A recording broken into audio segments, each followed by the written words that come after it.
Reflexão da liturgia da palavra deste domingo, dia 19 de julho, 16º domingo do tempo comum.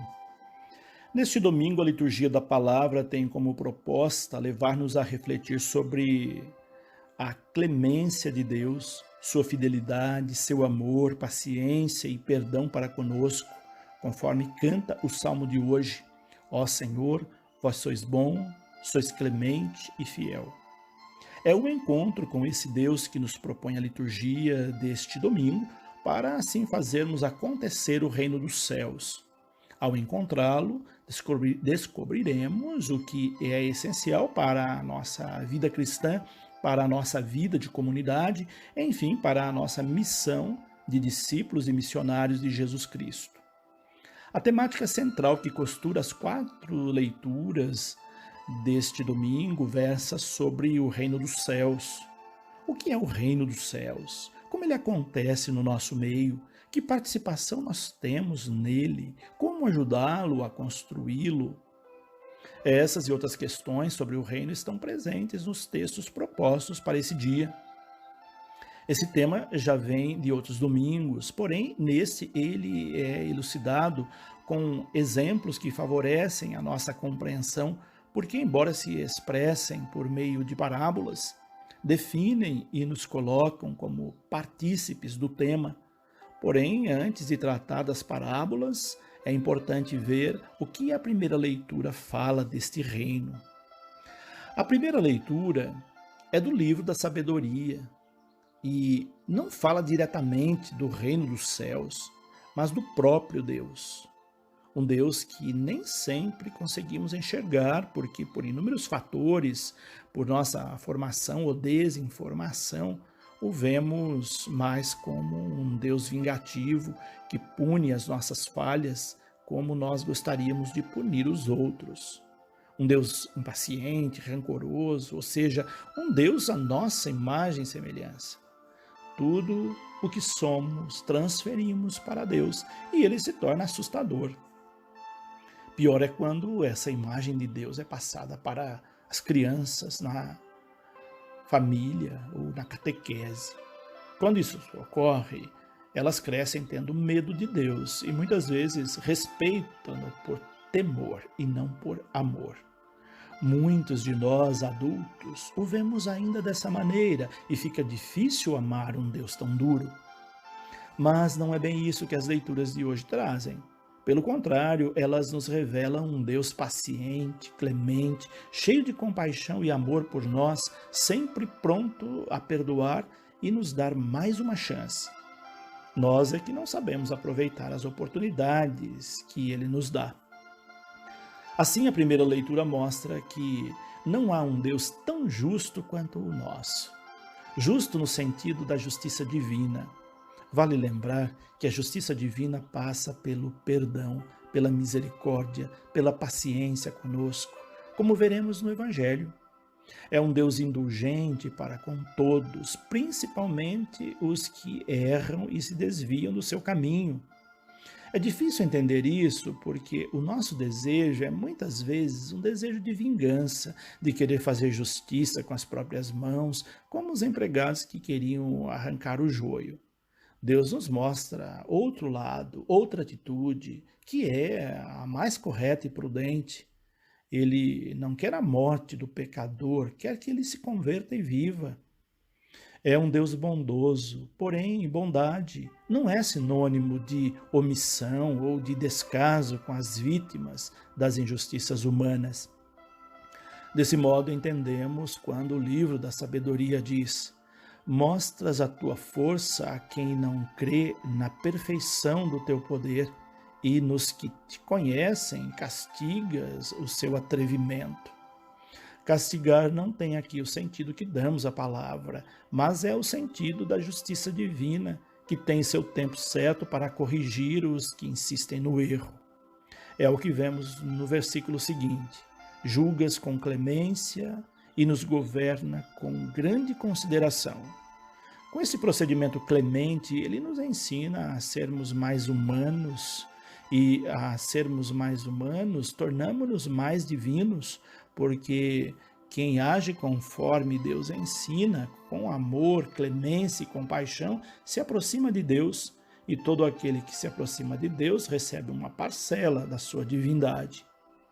Assim procedendo, diz o texto, ensina ao seu povo que o justo deve ser humano. É-nos dada dessa maneira a esperança confortadora de que há sempre uma chance, uma oportunidade para corrigir nossas falhas e retomar o caminho de Deus. Quem teve a oportunidade de reconhecer a misericórdia de Deus na sua vida entende do que os textos de hoje estão falando. Não existe nada mais gratificante do que receber o perdão quando erramos e nos arrependemos do erro cometido. Se receber o perdão de um irmão já é tão importante quanto mais o perdão de Deus. É por essa razão que o salmista nos leva a cantar nessa liturgia que Deus é bom, clemente e fiel, é amor, paciência e perdão. Quizá aprendamos com esse Deus tão misericordioso a sermos também misericordiosos com os nossos semelhantes. A segunda leitura da carta aos Romanos continua a falar desse Deus clemente, amoroso e fiel quando diz que o Espírito vem em socorro da nossa fraqueza. Deus sabe das nossas fraquezas. Ele não vê em nós o pecador, mas vê seu filho ou filha tomados pelo pecado. E é exatamente esse pecado que ele busca erradicar da nossa vida para que viva em nós aquilo que temos de bom. Devido ao pecado, às atitudes erradas que se apoderam de nós, nem sempre sabemos nos relacionar com Deus. Não sabemos o que pedir nem como pedir, diz a segunda leitura. Pessoas que se afastam de Deus têm dificuldade de relacionar com Ele porque projetam nele aquilo que está nelas mesmas. Nessas situações, diz a carta aos Romanos, o primeiro passo é confiar na ação do Espírito Santo. Ele é quem intercede por nós com gemidos inefáveis. É preciso deixar que o Espírito Santo penetre o íntimo dos nossos corações, a nossa vida e transforme tudo o que há de mal dentro de nós. Deixar santificar-se por Ele, apesar dos nossos pecados. Com seu auxílio, poderemos erradicar o joio que existe dentro de cada um de nós e fazer com que cresça o trigo que todos temos, mas que às vezes fica sufocado pelo joio, isto é, pelas maldades que insistimos em praticar, apesar da nossa parcela de santidade. É o que ensina o Evangelho de hoje, através de 3 curtas parábolas. Jesus conta essas parábolas para uma multidão de pessoas. Não é fácil falar para multidões. Exige que se tenha uma pedagogia que os faça entender. As parábolas funcionam quando o público é uma massa de pessoas. As parábolas de Jesus falam do reino dos céus. A primeira delas, a parábola do joio e do trigo, mostra que, aparentemente, as pessoas são semelhantes. Somente pelas obras se identifica quem é bom e quem não é bom. O joio é muito similar ao trigo na sua fase de crescimento. Somente na hora da colheita é possível identificar um e outro e eliminar o que não é trigo. Joio e trigo estão por toda parte, até dentro da comunidade.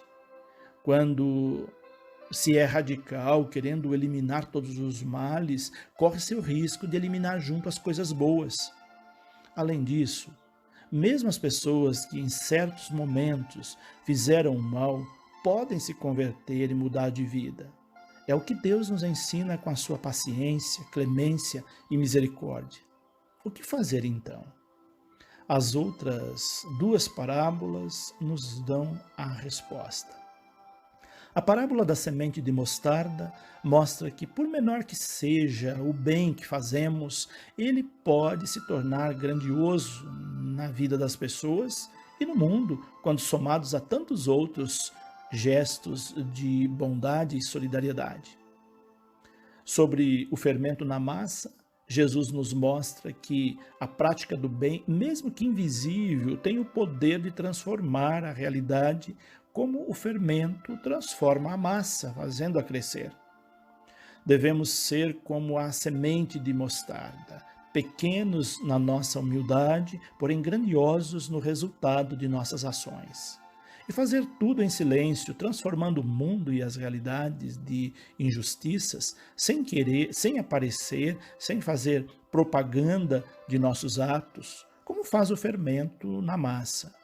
Dessa maneira, estaremos ajudando a construir o reino dos céus. E se você desejar essas reflexões impressas, você poderá adquirir o livro Liturgia da Palavra 2, publicado pela Paulus Editora. E se você desejar as reflexões semanais, você pode adquirir o livro Liturgia da Palavra 1, ambos publicados pela Paulus Editora. Deus abençoe a todos. Padre José Carlos Pereira.